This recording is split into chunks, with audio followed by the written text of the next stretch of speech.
نحمده ونصلي ونسلم على رسوله الكريم اما بعد فاعوذ باللہ من الشیطان الرجیم بسم اللہ الرحمن الرحیم۔ آج ہم بات کریں گے آپ صلی اللہ علیہ وسلم کے وفادار ساتھی پر، یعنی حضرت ابوبکر صدیق رضی اللہ تعالیٰ عنہ پر۔ حضرت ابوبکر صدیق رضی اللہ تعالیٰ عنہ نے آپ صلی اللہ علیہ وسلم کی ذات اقدس ہو یا دین اسلام ہو، سب کچھ لٹا دیا اور آپ صلی اللہ علیہ وسلم کی محبت کی خاطر اپنی زندگی پوری کی پوری دین اسلام پر لگا دی۔ تو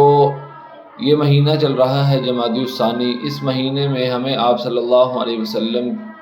کے اس وفادار دوست کی سیرت کو پڑھنا چاہیے کہ انہوں نے کس طریقے سے زندگی گزاری اور کس طریقے سے مال جان وقت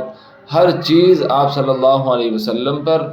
اور آپ صلی اللہ علیہ وسلم کے لائے ہوئے دین پر لگا دی۔ اس لیے ہم بھی ان کی سیرت کو پڑھیں اور ان کے مطابق اپنی زندگی کو اپنانے کی کوشش کریں کہ آپ صلی اللہ علیہ وسلم کو ان سے کتنی محبت ہوگی کہ آپ صلی اللہ علیہ وسلم نے ان کو اپنے پہلو میں سلایا، اور یہ چاہت اور محبت پر ہوتا ہے۔ تو اس لیے ہمیں بھی آپ صلی اللہ علیہ وسلم کی وفادار جماعت صحابہ اکرام رضوان اللہ تعالیٰ علیہ مجمعین کی جماعت کے ساتھ محبت کا اظہار کرتے رہنا چاہیے اور ان کی زندگی کو پڑھنا چاہیے اور ان کو زندگی کو پڑھ کر اس کے مطابق اپنی زندگی کو اپنانا چاہیے۔ اللہ تبارک و تعالیٰ سے دعا ہے جو کچھ کہا گیا اس پر عمل کرنے کی توفیق عطا فرمائے۔